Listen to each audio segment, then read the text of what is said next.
میرا ایک سوال ہے کہ غیر احمدی لوگ اتنے خلاف کیوں ہو گئے احمدیت کے؟ غیر احمدی لوگ اتنے خلاف کیوں ہو گئے احمدیت کے؟ خلاف کیوں ہو گئے احمدیت کے؟ خلاف تو پہلے دن سے ہی ہیں، کیونکہ یہ تو انبیاء کی تاریخ ہے.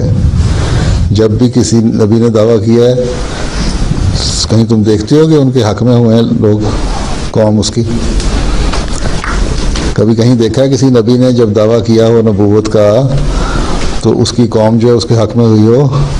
قرآن شریف بھی تاریخ سے بڑا پڑا ہے، بائبل میں بھی نبیوں کا ذکر ہے، کہیں حق میں تو نہیں ہوتے انبیاء کے، مخالفت ہی ہوتی ہے نا. جی ہاں، حضرت صلی اللہ علیہ وسلم کی مخالفت ہوئی تھی نا، ٹھیک ہے نا. آخر پھر اللہ تعالیٰ نے آہستہ آہستہ ایسے حالات پیدا کیے کہ مخالفت مسلمانوں کی تعداد بڑھنی شروع ہوئی ہے، اور پھر ختم ہو گیا اس علاقے میں مخالفت. لیکن تب بھی آخر تک آپ کے ایک مخالف گروہ قائم رہا، یا منافقین کا ایسا گروہ قائم رہا جو اندر ہی اندر مخالفت کرتے رہتے تھے اگر سامنے جرت نہیں تھی تو. کچھ مرتد بھی ہو گئے.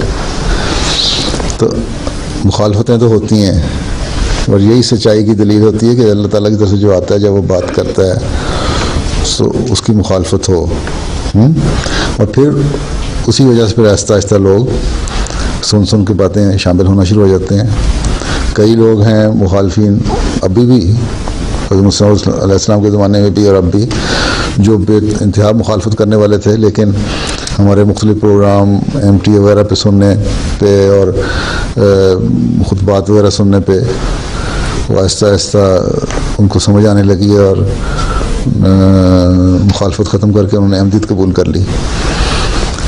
تو اس لیے کہ ہر نئی چیز جو تم بتاؤ گے ان کا یہ جواب ہوگا ہم نے اپنے ماں باپ کو، آباء و اجداد کو، باپ دادا کو اس پہ چلتے نہیں دیکھا. میں نے پچھلے دنوں میں جلسے بھی ذکر کیا تھا، پیچھے میں نے ایک خطبے میں تفسیر حضرت مسیح علیہ السلام کی بیان فرمائی تھی، اس کے حوالے سے اللہ نور السماوات والارض، جس میں سارا یہ ہے کہ حضرت صلی اللہ علیہ وسلم کی ذات پہ کہ وہ ایک لیمپ ہے اور اس کی روشنی ہے، ریفلیکٹ کرتی ہے اور وہ دنیا میں پھیل رہی ہے. وہ جو آیت ہے نا پوری، تو اس پہ ناروے میں ایک عرب ہے، وہ صوفیزم کا قائل ہے.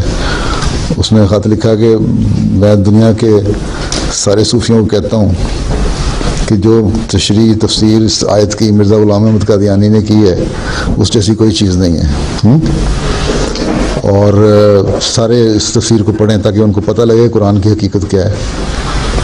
اور اس کے بعد خیر میرے یہ بیان کرنے کے بعد جیسے میں دوسرے دن شد بیان کیا تھا، ہمارے ناروے کے مبلغ نے ان سے رابطہ کیا، پھر ان مزید باتیں ہوئیں، اور اس بڑا صوفی وہی جو اپنے آپ کو ایک بڑا عالم اور پڑھا لکھا سمجھتا تھا، کہتا تھا میرے جیسا کوئی نہیں ہے، وہ اس بات سے اتنا متاثر ہو گیا اب اس نے 2 ہفتے ہوئے بیعت بھی کر لی، احمدی ہو گیا. تو مخالفت جب ہوتی ہے تو ساتھ بیعتیں بھی ہوتی ہیں. یہی ہم نے دیکھا ہے ہر جگہ. جہاں مخالفت نہیں ہوتی، جہاں لوگ انڈیفرنٹ ہو جاتے ہیں، کوئی تعلق نہیں رکھتے، وہاں پھر جماعت جو ہے اسی طرح کی اسی طرح رہتی ہے. جماعت میں اپنے طور پہ بھی کوئی تیزی نہیں آتی اور بیعتیں بھی کم ہو جاتی ہیں.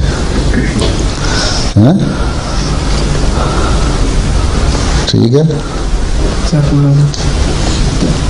تو یہ جماعت، یہ مخالفتیں ہمیں اوپر لے جانے کے لیے ہوتی ہیں. اور باقی وسلم کی حدیث بھی تھی کہ جب اس طرح دعویٰ ہوگا اس وقت 73 فرقے ہوں گے، ایک فرقہ جنتی ہوگا، دوسرے سب اس کے انکار کی وجہ سے دوزخی ہوں گے. پھر یہ بھی ہے کہ جو حرکتیں یہودی کرتے رہے وہی مسلمان بھی کریں گے. تو یہ ساری باتیں ہونی تھیں مسلمانوں میں بھی، عیسائیت میں بھی ہونی تھی. دیکھو جب تم کسی کے بات کرو کہ تم جو بات کر رہے ہو غلط کر رہے ہو ہیں، اب اللہ تعالیٰ نے مجھے سچائی بیان کرنے کے لیے بھیجا ہے، تو مخالفت تو ہوگی پھر.